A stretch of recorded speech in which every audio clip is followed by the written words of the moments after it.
Alright folks, decided to do another Guitarpreneur vlog. I would do it live, but I've been having a little bit of a glitch on the internet. I decided to go ahead and just do this video anyway. Now, I've been wanting to do another Hangout video forever, and I looked back and it's been since November since I've done one. So that's about 5 months, and I just get to the points where I'm like, I don't know what to say, I feel like I'll be rambling, people aren't interested. But you get to that point to where you're like, I want to talk about something. I want to talk about these things. So instead of having to do them on blog posts all the time, spend all this time writing and all this other stuff, I just like to talk it out and get it out there for you guys. As you'll see today, I've got plenty of things going on. So let me pull up my talking points. So first up, I want to go and talk about how my SMART goals for 2017 for this year are coming along. If you've read my book, Smart Focus, then you know the importance of quarterly updates, and I'm kind of late in getting that done.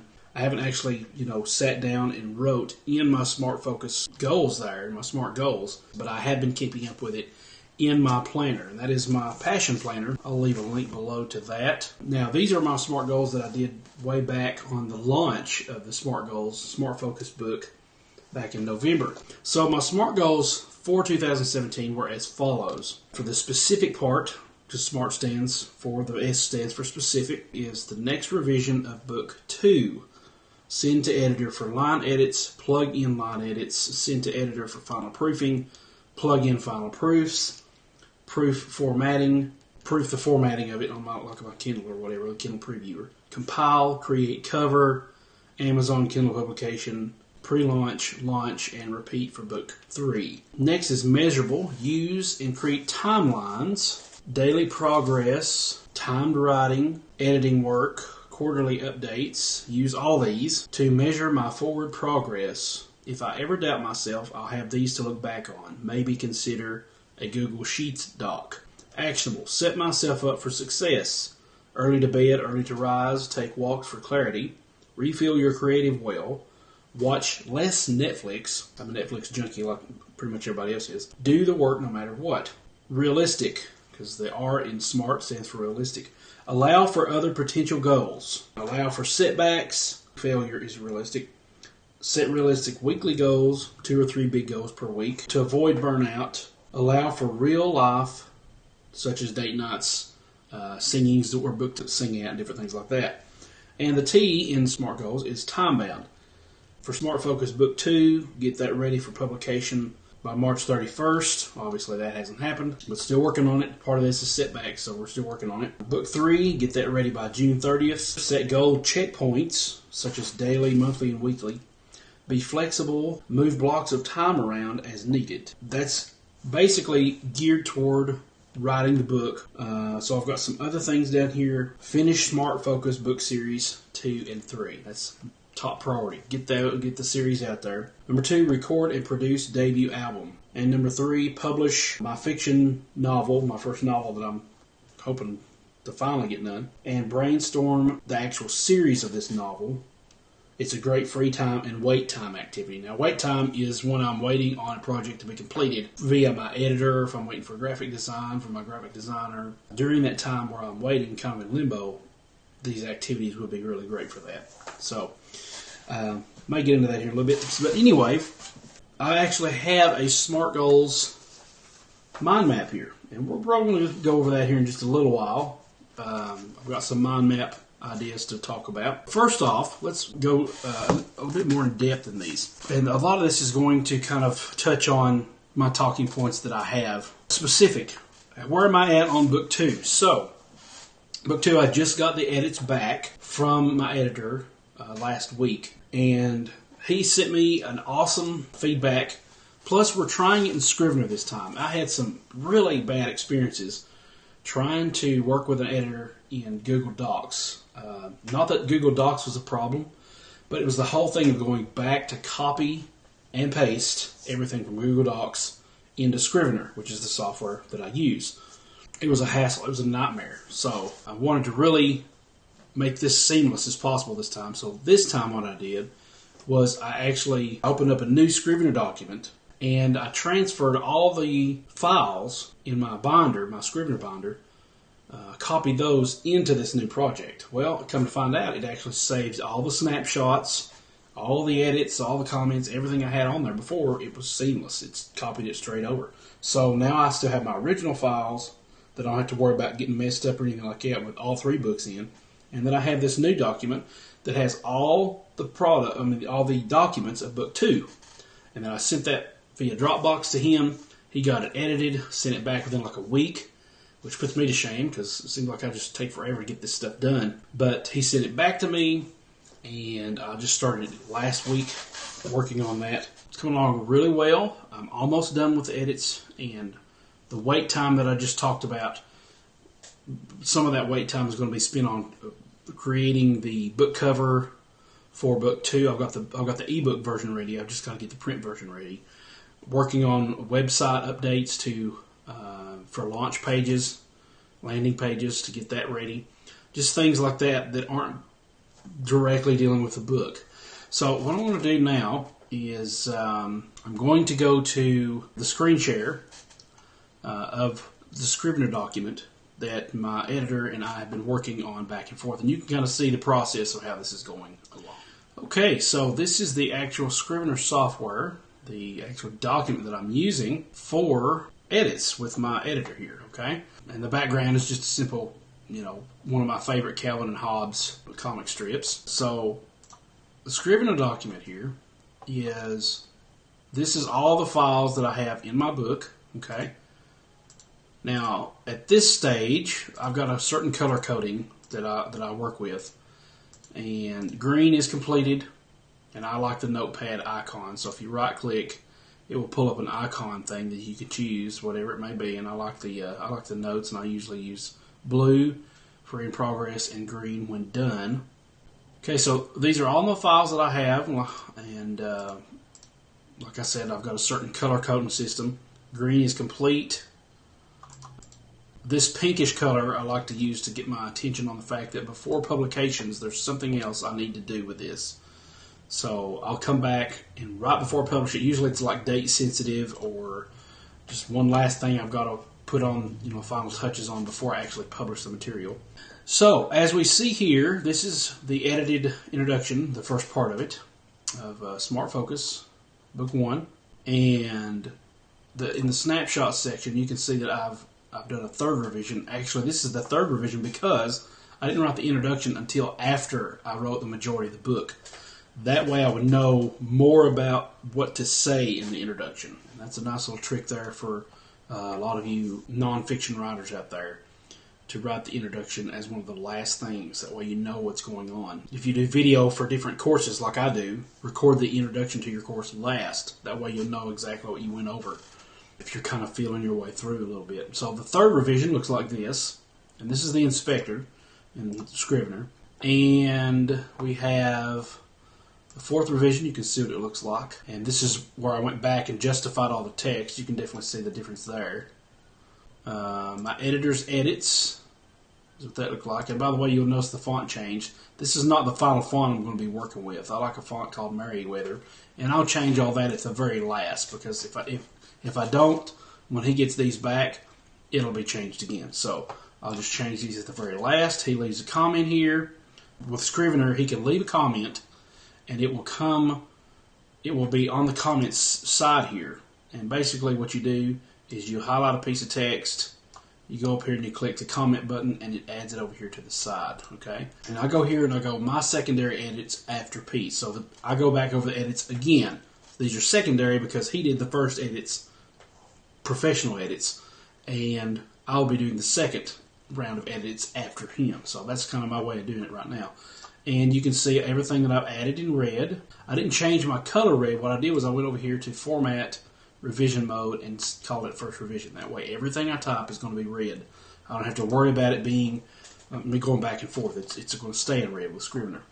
So this is my secondary edits. The stuff that I added is in red. The amazing thing about Scrivener, one of the amazing things, it doesn't do track changes right now like Word does, but you can click on any 2 of your revisions and go and click this little compare button, and you can compare it by paragraph, clause, word, whatever. I compare it by everything, and that's the little arrow. And compare Well, actually, if I hover over it, it compares the selected snapshot with the active version of the document, or compare to selected snapshot. So the first one said, let's see, compare the selected snapshot with the active version of the document. Okay, so I can take and compare this with the active version, which is this one. And it shows me all the changes. But I like to compare two together, and then I know what I'm getting here. So everything in black is stayed the same between these two revisions. Everything in blue has been added. Everything struck out in red with the strike through has been deleted. So I'll get to see what my changes were and what Pete's were. Now, these are my changes. Obviously, I don't want to see what mine's were and Pete's are. So I'll go to the last change that I made versus his changes, compare those, and then I can see what he's done. And the cool thing about this is this shows me exactly what he's edited. Now, since the first book, since Smart Focus Book 1, I've actually been able to hone my writing a bit more. So now I can be able to write Smart Focus Book 2 based on what I wrote in Book 1 and kind of see a better direction for Book 3. And that's why they say doing a lot of writing is one of the best ways to learn how to write, is because you get to see ahead. If I've written a series of books and I'm on Book 2 of a series like I am now with Smart Focus, I can see where I've been. I can hone my writing to make it even more polished, and then I can use that and look ahead into what the next book might be about and how to approach it. So I've learned a lot of things between working with a couple book series like this and what to do and what not to do. So with this, we get to see that he hasn't had to touch a lot of my editing or my writing because my voice has improved. I've got a better handle on the way I need to phrase things, the way I'm trying to get my message across. Even punctuation, grammar, typos, all that stuff has improved quite a bit. And I can do that and go through all of these and see all of his different changes and what he's done. So far I've only been able to do one thing here. And the next one is right here. Like I said, I can go to Pete's edits, my edits, compare the two, and I get to see here, not a lot has changed. Not a lot has changed at all, okay? I can go over here to the comments, see if he's left any. These are comments that I've left myself. And then I can, later on I can go to more comments. But that's the process of what's going on now. I'm more focused, pardon the pun, on what my series is about, what I want to get across. Now, the cool thing is, one of the best things about this that I enjoy is working with an editor is their feedback, what they give you, what you need to work on, Not only the fact that Scrivener makes it so amazing to work on. Now, what I plan on doing, hopefully this will work, is after these edits, I'll send them back, and then he'll do one final round of proofing. He reads over it twice. He sends it back to me. I do one quick glance over and read through again for typos, just strictly proofreading. By then, I'm confident that it's done. I don't have to do anything else. It's ready to go to the publishing process, upload it to Amazon and all that. So I get it back. And what I'm going to do after that edit is drag all of these files back, copy them over to the original project, which contains all 3 books. And hopefully that will be just as seamless as it has been to drag those files back to this document, which was a new document. I'm going to save the other files just in case, like put them in another folder or something, and make sure that these work, and that all the, the revisions and all these things work like that. Because I can roll these back if I want to. I can roll it back here and then move it forward. And that's what I'll do. I'll test to make sure it rolls back. If it does, then I'm good to go. I can delete the original files and keep these because it seems like it keeps all the snapshots and all the information there. So the other thing I was going to mention here is what's very neat is that if you'll look down here, I put in a research folder. I actually copied and pasted from an email when he sent me these revisions. And it says Pete's comments on his first pass of edits. Okay. So here is a nice lengthy email of what I need to work on. He's got some nice little things to say about me. Here's what I loved. If you need to make any changes, shoot it my way. I'll give you another proofreading, but you're ready to launch in my opinion. So I'll definitely give him another proofreading because that's what I paid him for. So here's the different points he's made. So let's just take a minute and look at some of these. First off, great job. This book is much more tightly focused. I love that. More tightly focused than the last one and really stays on message. Not to mention your writing style has significantly improved. Maybe you should try your hand at inspirational or Christian fiction when you're finished with the SMART series. It's a popular genre, and I'm kind of working on, I don't know if I'd call it Christian fiction, but fiction that doesn't have, any, taboo subject or anything like that. It's a mystery type thing. So yeah, it could definitely probably be seen as a Christian or regular genre fiction. No rewrites necessary, but there are some parts where you contradicted yourself or were excessively cliche, so I rewrote them for you, which is fine and totally normal. That's why I'm here. Anything really confusing, I mark with a comment, so please double check that I understood properly and didn't twist your meaning. So that's really cool. Number 3, most of the revisions are pretty obvious, but here's a recap of some of the common themes to take your writing to the next level. Here's what I like. He's helping me find out what exactly I need to work on. Number 1, watch out for which and that. I do have a problem with that. I'm still trying to wrap my head around the difference there. I've been doing extensive research on that, and it's starting to become clearer. So I'll definitely watch out for these things that are marked here with a little hyphen in my next pass, which I'm doing right now. EM dashes, I use quite a bit of those. They should be used sparingly to emphasize important sidebar comments. One rule of thumb is if your sidebar starts with and, which, or some conjunction, then usually you just need to use commas, which is nice. I sometimes feel that I have way too many commas though, so I'll just have to maybe trim that down even more. Careful with the verbosity. For the strongest emotional impact, you want to cut out those infinitives and formal speak.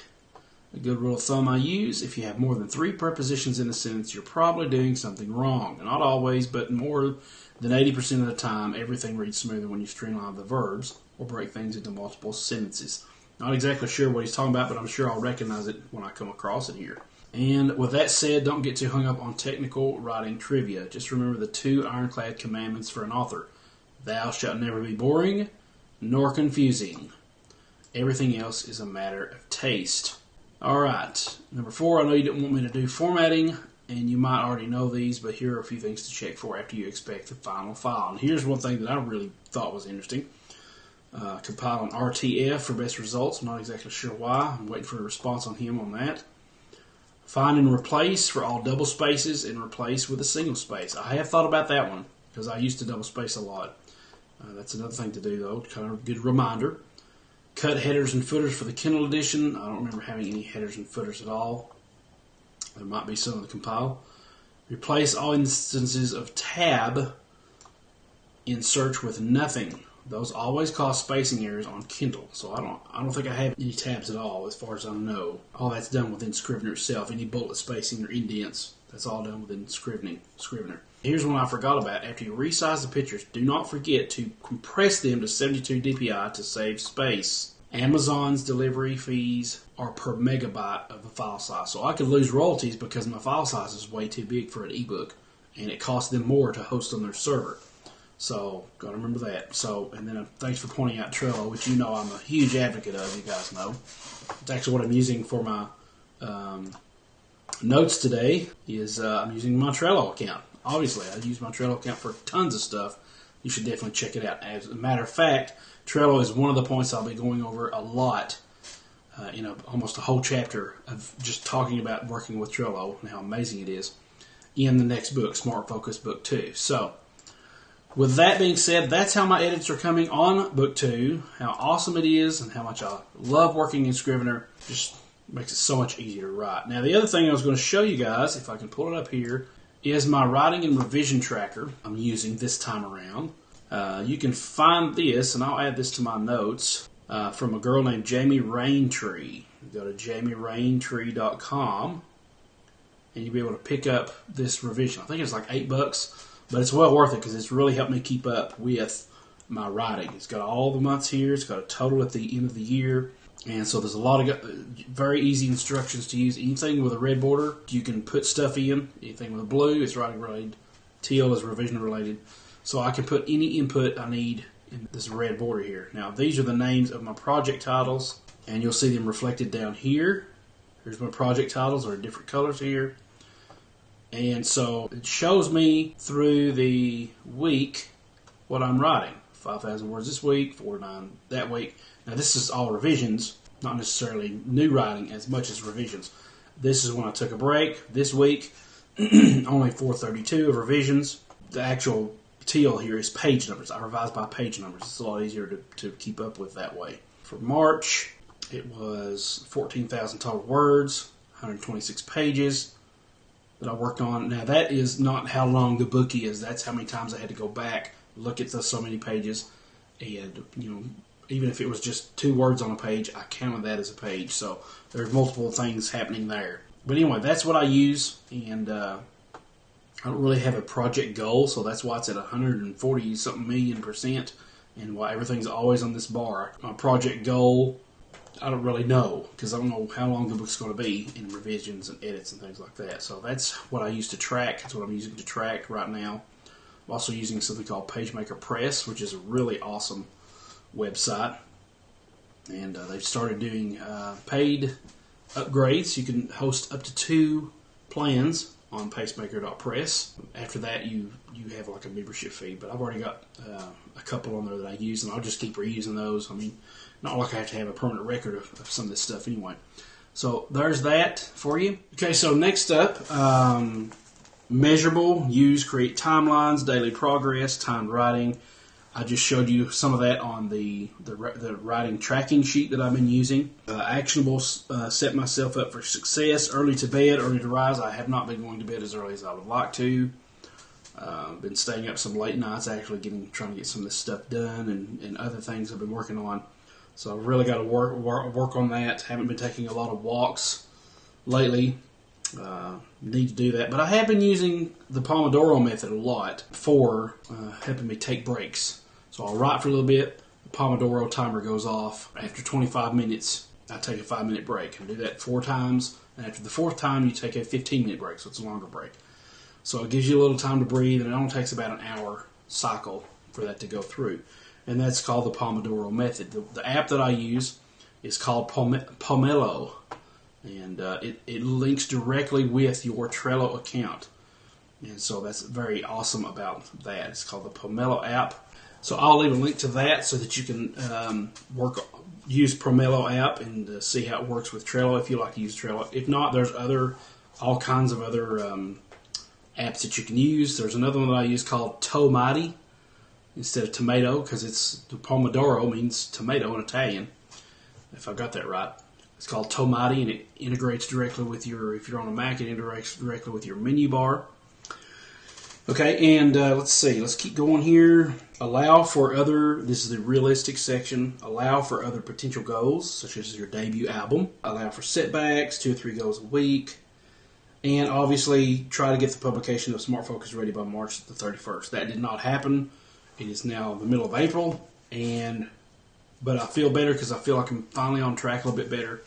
One thing I have learned is that I don't have to do a blue million edits on a book. Smart Focus, it seemed like I'm taking more time on book 2 than I have on book 1, even though I took a lot of time on book 1. But it seems like I'm taking more time on edits. So book 3, if I can manage to do it, I'm going to try to do maybe Stephen King's way of doing this is 2 drafts and a polish.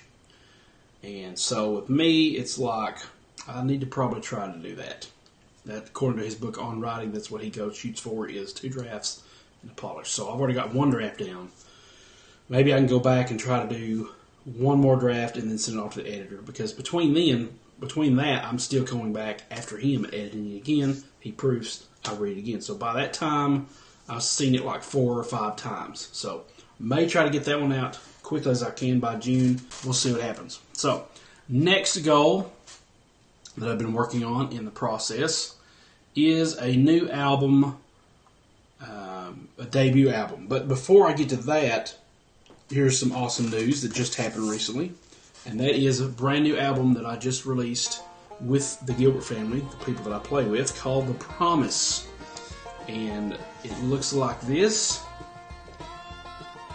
And I'll go ahead and pull up a copy of my recent blog post on it so that you'll be able to see what it looks like. So here is the actual new album from the Gilbert family that I'm in. We decided to go with kind of like a vintage, 20s style theme. We are actually in theater in Sparta, and I forget what the name of that theater is. Liberty Theater, something like that. It's on Liberty Square, Sparta, Tennessee. So this is the new album. It looks amazing. Sounds even better. We actually worked, and here's the link to it if you guys would like to watch that or to read that more about it. We worked with Josh Swift. He's the dobro player for Dole Lawson and Quicksilver. It was exciting to work with him, and he's the one that did all the mastering, the engineering, recording, all that stuff. And so it was an amazing project that we got to do, and so definitely check that out. I'll give you a little bit more of what it looks like. The back cover looks like this. Hopefully you guys can see that. And the inside, as you can see on, if you look at the blog post, looks like this, and I actually had everybody sign it, so hopefully that's going to show up real well. I can't really see what it looks like. So, track list for that is Covered by the Blood, I Promise, and Original by Faith, Ready or Not, He's All I Need, awesome song, Sailing for Home, Dedication Song by Faith, Heart of Praise by Faith, God Saves Those Sinners, I sing that one. It's The Truth Anyhow by Sandy, she's the one that wrote that in the group. And When He Sees Me, it's a wonderful, powerful, emotional, moving song. Yeah, definitely check out the Promise album at thegilbertfam.com. And I'll also leave a link below to that. Now that brings up my album that I've been working on, and really excited about that. That's been going very slowly, unfortunately. Just project after project, trying to get my writing done. That's more of a secondary goal, as much as I'd like to get it out. Really been working hard on that to get it done and to work on it. And all I've got left to do is a few more vocals, harmony vocals, and then record some lead tracks on an instrumental that's going to be on the album. And so far as I know, it's going to have 8 tracks on there. One of them's going to be kind of like a bonus track. It's been going really well. Been enjoying the sounds the album has, and I've been learning a lot about mixing and different things about that. And I've been working with a new program called Tracktion. That's the name of the company. They recently redid their brand for their actual DAW, their digital audio workstation software, called Waveform. Up until this point, it's been T1, T2, T3, T4, on, and now it's called Waveform. They recently rebranded. The awesome thing about this is you can get a fully functioning, working version of Tracktion. T5 is the free one, just by going to their website at Tracktion.com. And the link is below to that as well. The way you spell that is Track, as in a track, and then TION.com. So Tracktion.com, you can check out that for free. If you purchase any Mackie or Behringer products, you can upgrade to the version 6, which I think is the first version that started introducing warp time, which is one of the really cool features in Tracktion. And then you can go on in infinitum until you get to Waveform if you want to try it. T7 is really good, and Waveform introduces even more really cool features with that. So definitely check it out. I'll show you a little sneak peek of what I'm working on in my album, so you'll get a little teaser here, as well as hear what it sounds like. Hopefully it'll pick up the audio well. So you get to hear what it sounds like. I'll give you a little before and after of what it sounds like before I started mixing it and after I started mixing it. What I'm trying to do is get it ready to take to one of my friends who is also an engineer and get his opinions on how to mix, because he's been an engineer for years. He's actually graduated from an online institute for audio engineering. So I want to get his opinions on that, and then I'd like to mix it myself. I've been doing a lot of research on mixing, really fun stuff. I'll get into that here in just a little bit. Let's go ahead and go into Tracktion Waveform, show you what it looks like, and then we can talk about, I'll let you listen to it and kind of maybe give you a little teaser of Tracktion Waveform. So going into Waveform right now. Alright, so as you first start up Tracktion, it's going to show you, depending on what your settings are, it'll show you either the settings page or it'll show you the projects page. And you can change that by going to settings. When starting Waveform, go to the project page or the settings page. So there's a lot of settings over here, a lot of color, variations, and this is with Waveform. So you got all kinds of schemes, color schemes. T7 only has one color scheme, so I will let you know that. They only have one color scheme, and you can use a light or dark version of that. But it's an awesome color scheme. It's kind of grayscale like this, but the blue is a little different. If I show you what it looks like, it's kind of like a teal with a little bit of darker gray. I like it myself, but I decided to use Waveform for right now, which is the default look. Okay, so you go to the project page, and I'm not going to go over how to work all this. This is just I'm going to kind of give you a little view of what I've been working on, and so you get kind of like an idea of what the track's going to be. These are some active projects that I've been working on, just samples and stuff I've been working on myself. And then down here, I've got some practice mixes. You can download, I think beginning with version T7, you can download demo mixes, I think is what it's called. Yeah, demo songs. Get demo songs down here. You can download those and start practicing your mixing, and practicing cutting and pasting, and practicing working in Tracktion. It's really cool. You can use those songs in T5 and up if you want the T5 version to start out with. It's not a trial. It's free. It's fully functional. T5 is definitely give it a chance. It's really good. A lot of videos on YouTube about how to work it. But these are on my practice mixes. So if we go back here, these are the tracks in my debut album here. So let me just collapse this so you can kind of be more center focused on what I'm working on. So we have 1, 2, 3, 4, 5, 6, 7, and another bonus track, which I won't reveal. I'll leave that as a teaser, that I'm working on. Now you'll notice here to the side, there's several edits of this, and then the rest of these have just one edit. I haven't gotten to the rest of these yet. As I learn about mixing, more about it, I've been kind of developing that as I go. So we started with this edit, and now I'm at this edit. So the first one was the actual recording.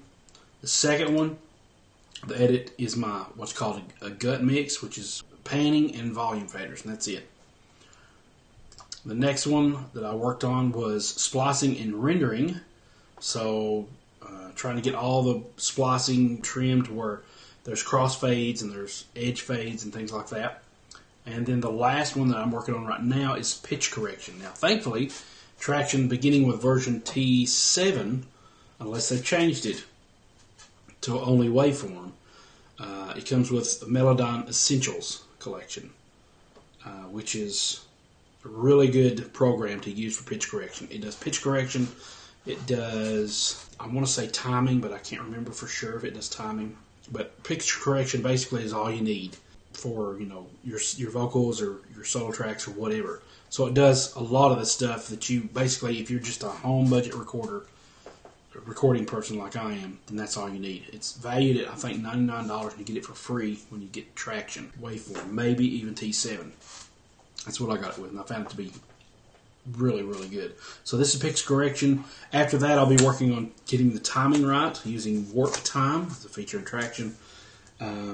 And I've actually got a checklist here of what I've been working my way through just with one song. So you can kind of get an idea of all that's involved. That's just the first page, okay?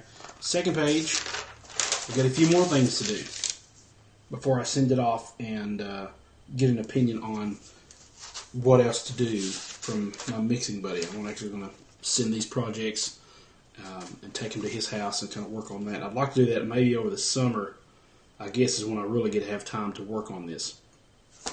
So let's get right on into start the new year today, which is the first one. What I'm going to do, instead of showing you before after going through all these edits, I'm actually going to go to the latest edit. I'm going to go to the latest edit and then disable all of the faders and all of that stuff, so you can see what the rough mix kind of sounds like. So this is all the audio that is actually created from recording. So there's a lot of audio files, and this is exported MIDI, which I don't really mess with. So you can decide what you want. You know, I can take that off if I just want to work with two things, but I'll leave it on there because that's what it kind of is defaulted as. If you use a single list, I can do all this as a single list, which is from the top to the bottom, which I don't like to fool with. I like the detail parameters. That way I can kind of separate it there. But anyway, this is the first version of this, and the vocals and everything are completely done on this. All I'm doing now is, like I said, pitch correction is what I'm working on now. So I'm at bar 73. Hopefully I don't forget that. So let me zoom out here and show you everything that's in here. All right.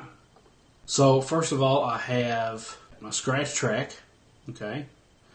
This is of the actual me playing that. So if I was to go to that and let you hear it of me playing, just trying to play it so that I have a bass to work with, you'll be able to see that. Let's see here. Okay, everything else is muted. Okay, so if I go back and you listen to the tracks here, you should be able to hear this fairly well, hopefully. Okay, so everything it's solo, and I've pulled up the volume for these at 0 dB for these scratch tracks. So let's listen to what it sounds like just with a scratch track.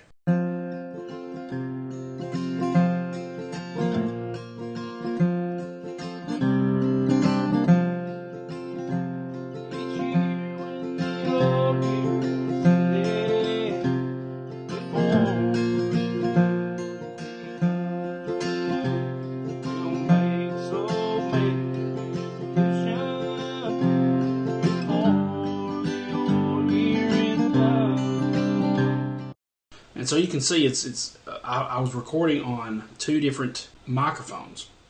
Now, I was trying to do this with a click track, which is definitely not easy for me to do. So let's see what that sounds like.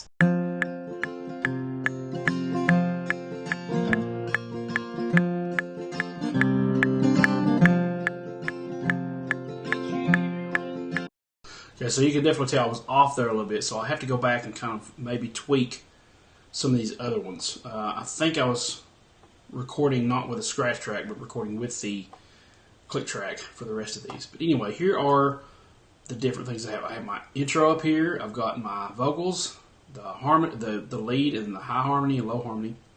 Rhythm guitar. This was in stereo, so I basically recorded the rhythm guitar twice and panned them hard left and hard right. These two are hard left.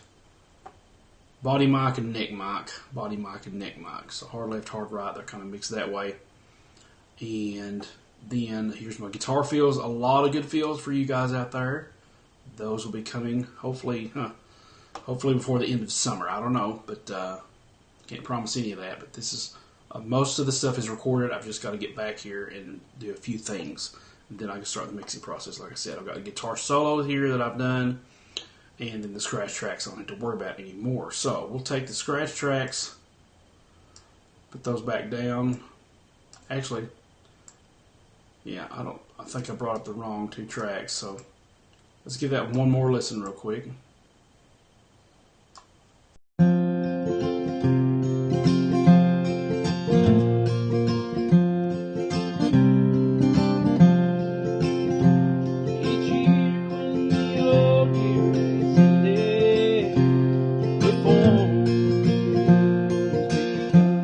That was definitely a hiccup. Let me listen to the click track and you can hear where that messes up there.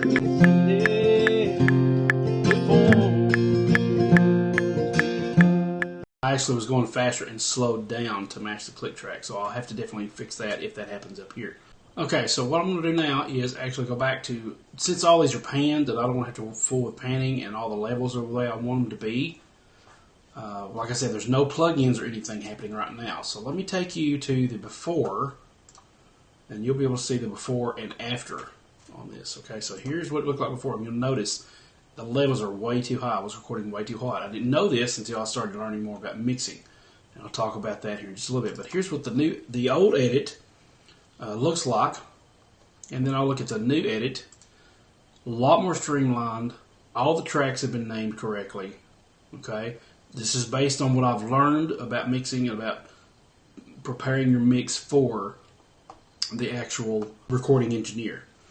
And that was actually part of the files area that popped out. It's set to automatically pop out if you go to the right. I can do that with the others too. If I want to hide that, I can come over here and it will pop out for me if I want to. That way you don't have to have it on there all the time. You get more screen space. You can come down here with Tracktion. This is with starting with T7. You can do this. You can hide your control bar. That way you can see all this stuff. So I can hide every bit of this stuff.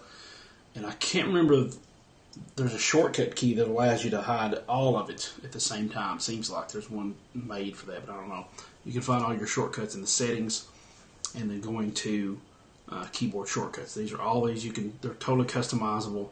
You can reset them to defaults. You can upload your key mappings. That's really good if you get two different computers. You can go between them, save them in one, load them in the other one. That way it's all universal no matter what you do. But anyway, this kind of looks like Fruit Loops or something. You know, I mean, there's a lot of colors going everywhere. I was coloring them based on what they were, and then later on it'd come back and it would color it something else. So I was having problems with that. So I went back and streamlined everything. All the colors are done. All the markers now, instead of being just little strips like this right here, I went ahead and stretched those out to cover the whole distance. That way I could see the different sections a lot better. And you can navigate the markers over here in the files area, and you've got markers. So if I want to go to chorus 2, I double click that, it goes straight to chorus 2, which works very handy if I'm zoomed in and I really need to see what's going on. Okay, so that's worked really well. Now, starting with waveform, when you zoom in, you can actually put, if you're on a Mac, hold Shift Option, it will give you a magnifying glass, and you can zoom in. That's one of the best features about this, is that I can zoom in using that without having to use all these zoom features here or any shortcut keys or anything like that. Okay, so let's go to the first one here, and we'll see what it sounds like. No scratch track. This is all going to be just straight up what the actual recording of it sounded like after I got done with it, all the different individual parts. So we'll do just, you know, a little bit here, a little bit there, and see what it sounds like.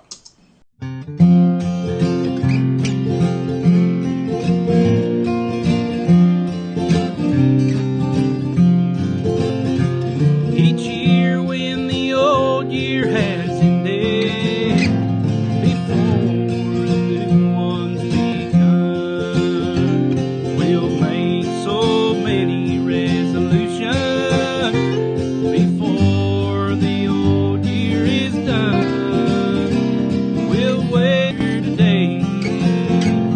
Don't wait till the trumpet has sounded and he calls his faithful away for today. So don't wait till the end of the old year. Oh, my friend, start the new year today.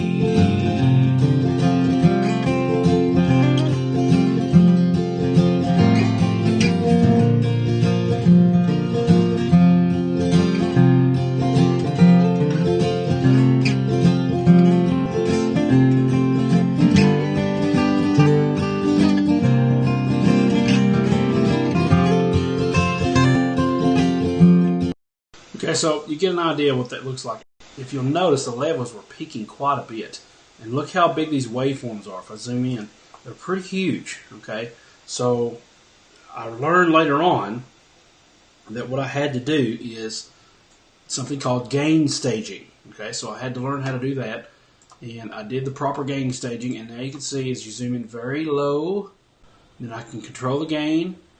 I click on the track. I put the gain where it needs to be. Okay, and then I manipulate the volume correctly over here.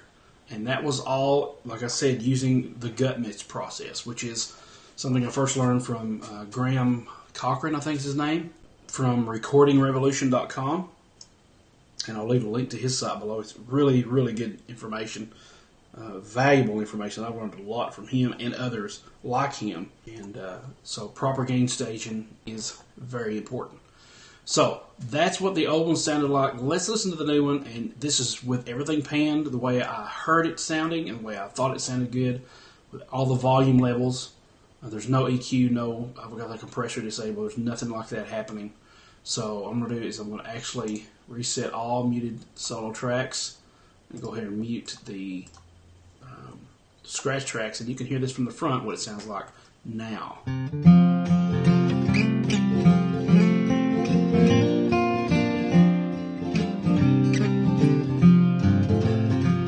Each year when the old year has ended, before the new one's begun, we'll make so many resolutions before the old year is done.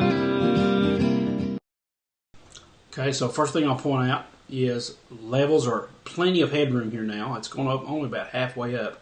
That leaves me room to allow for EQs, other plugins, and for the actual person who mixes it, who masters it, which I don't know if I'll do that or not.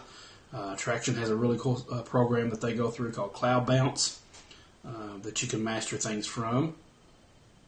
And if you go to the projects area, we'll see that real quick. Let's go ahead and show you how that's found.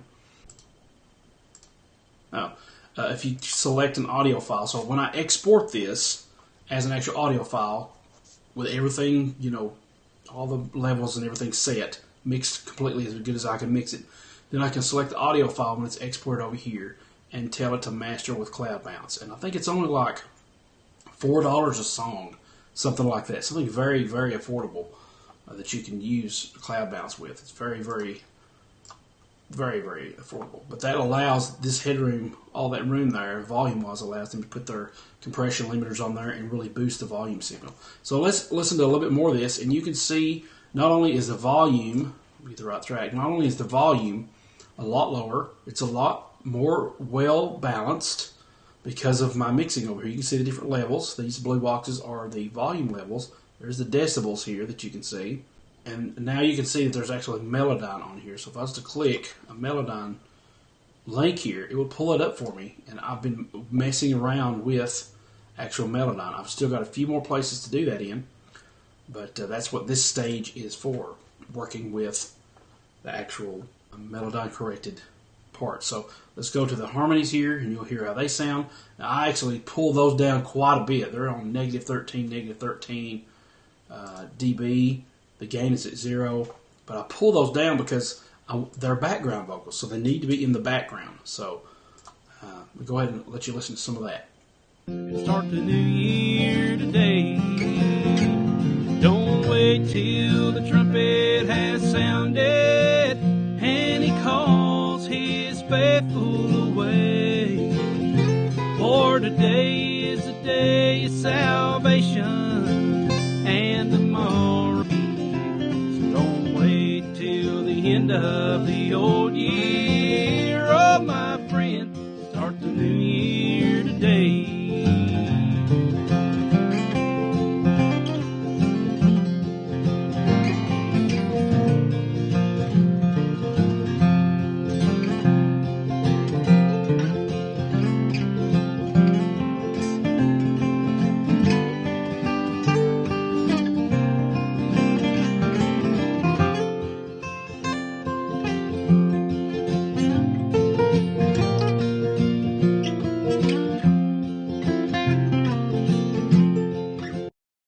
Okay, so right off the bat, everything sounds more crisp. The guitar solo isn't as buried as what it was in the last one. Everything just sounds more balanced, and this is a result of all the stuff I've been learning online about mixing, and it's really a fun process. So I've been really working hard on it. And I don't know if you noticed, but when I first started playing this new track, there was a little hiccup here. That's because my CPU is starting to get a little overwhelmed with all these programs I'm running at the same time. So go ahead and close out Tracktion here. I'm not doing any kind of tutorials on Tracktion right now. I've actually thought about doing a course on Tracktion maybe later on down the road, which probably will lead me into my next talking point. So let's just go ahead and close out Tracktion here, get everything back to the way I was, and we'll come right back and talk about the next talking point. Okay, the next and final thing I'm going to talk about is some ideas that I have for creating some new courses. Not necessarily guitar courses, but some new courses that I feel will be valuable to people. And I wouldn't do it otherwise. All right. The first one that really came to my mind is, since I'm working with this software so much, is doing a Tracktion tutorial. And may just end up doing a tutorial over what I've been learning. Not just Tracktion, though, because I'm not that skilled at using it. The more I use it, the more I learn about it. I don't have an extensive knowledge of it, but even more so than just that, that'll be part of it. Doing a tutorial on recording your own album, because I do have experience doing that. I do have experience, of the setbacks and the mishaps and some of those things that happen. So I thought about doing a tutorial based on how to create your own sound booth, a little cheap sound booth, which is what I've done to get all of my vocals. I've created a little sound booth. How to record your guitar, what kind of equipment you need, how to work in your DAW on your digital audio workstation. I think that's going to be a very invaluable resource, and maybe from that I can do a tutorial someday on Tracktion the more I work with it. I'd also like to use Tracktion, not just for this album, but to release singles here and there. Not only of just my acoustic work, but some of my electric work as well. Thought about going to SoundCloud to maybe set up an account for just random stuff like that until I can come out with another album or something. But the other thing is going to be mind maps, and just give you an idea of what I've been using for mind maps lately, and some things that I've come up with on mind maps. I'll take you to my desktop once more, and I have an actual document on my Dropbox area called Scapple Docs. Now, Scapple is an awesome software that I highly recommend for mind maps. It's made by the people at Scrivener, the guys that created Scrivener. Very, very easy to set up. It's an amazing piece of software. And these are some things that I've been working on with this program for mind mapping. You know how a stickler I am for mind mapping. Love it. It's a very enjoyable process, but this is another idea that I thought about having, is a course on how to mind map and how awesome it is to be able to create on paper, going from paper to product, or from like I'm doing now, software to product. It'd be awesome to teach people how to do that, and I just think it'll be a really good idea for a product. So maybe you guys can give me an idea if you're interested in either of these things that I'm talking about and rambling about product-wise, whether it be Scapple or mind mapping, or whether it be learning how to use Tracktion, how do a home recording setup, all that kind of stuff. So those are some things I'd like to hear some feedback on. But anyway, Scapple here, as we're using Scapple, I'll go ahead and double click one of these. Probably do this SMART Goals one so you can get an idea of what my SMART Goals are. And I kind of showed you that in the Passion Planner earlier. But here is what the Scapple document looks like. If I was to kind of bring that out a little bit, this is the inspector for Scapple. Alright, so first of all, I need to be specific, measurable, actionable, time-bound, and realistic. So all those have little sub-child, bubbles here for learning more about these. So here is, I'm going to gear toward the editorial review that I received from Jeff Gerke. He is an amazing guy for some great tips on fiction writing. You can go to my website, ericbeatty.com, and type in Jeff Gerke and find an article I wrote about one of his amazing books on writing tips and his website on writing tips. I won't go into detail on that right now. That's amazing stuff. So here was my step process, initial edits, send to editor, line edits, plug-in line edits. So right now I'm at this stage, okay? I've got to send it to the final proofing. I've got to plug in those final proofs. And then I've got to proof the formatting when I compile it. First of all, I'll compile it so that I'll have a formatting. Then I'll compile it for real. Send to beta readers. I don't know. That's questionable. I'll create a print cover. And once again, this can be done, in the waiting stages. If I'm waiting a while for this editor to bring back my proofs, it took about a week.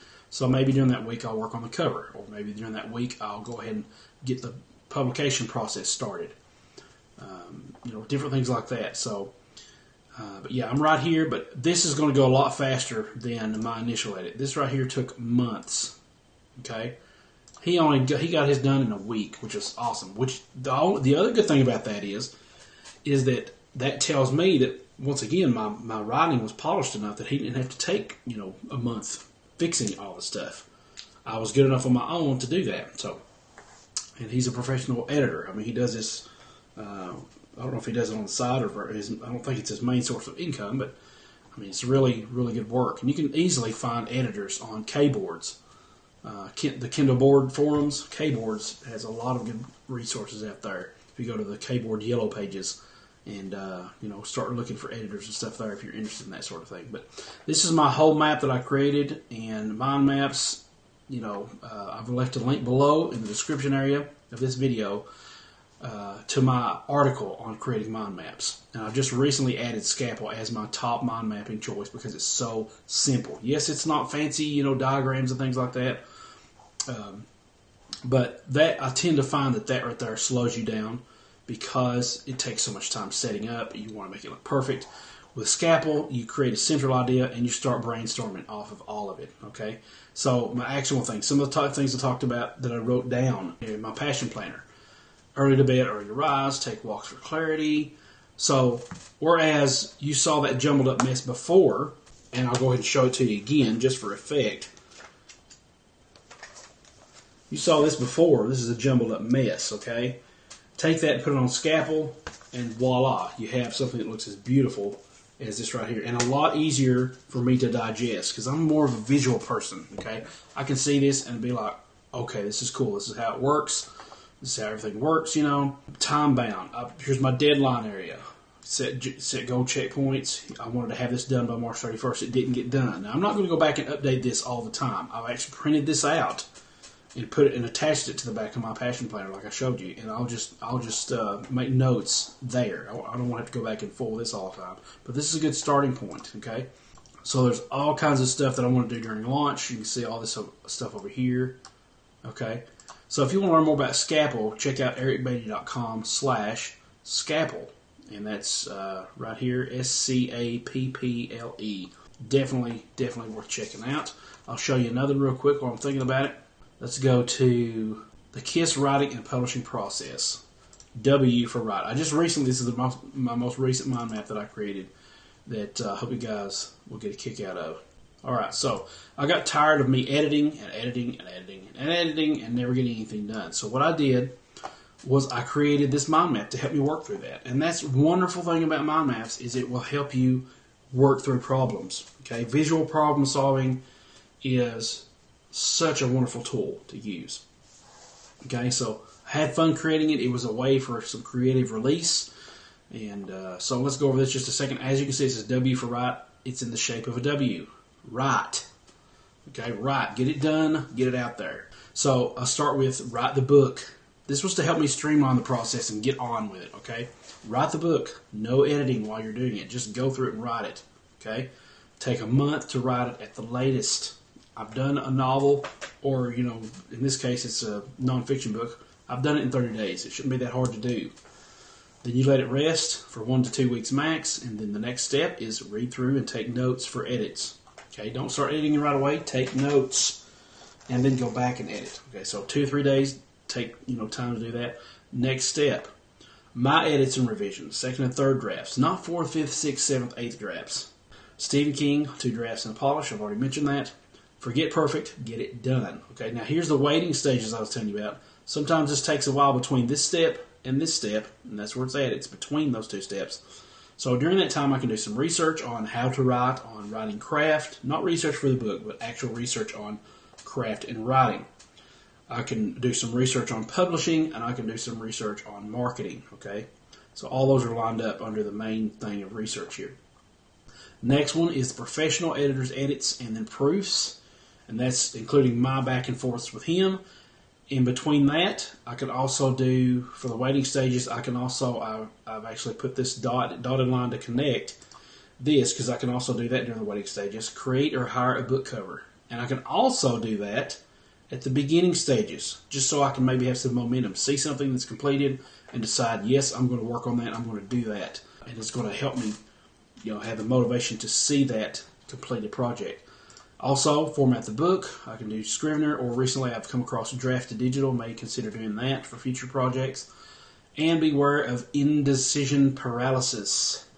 I can't decide. There's too many things to do, so I'm stuck. I can't think of anything to do. So make a decision, get it done, and then publish on Amazon or wherever else I want to publish. Write, publish, and repeat. Rinse and repeat, okay? So that's based off a popular book right now on Amazon by Johnny B. Truitt, Sean Platt, and David Wright, the guys at the Self-Publishing Podcast. Really good book on the publishing and writing industry, especially for indie authors. Do I publish in digital and print, and do I do distribution services, or do I do Kindle Select only?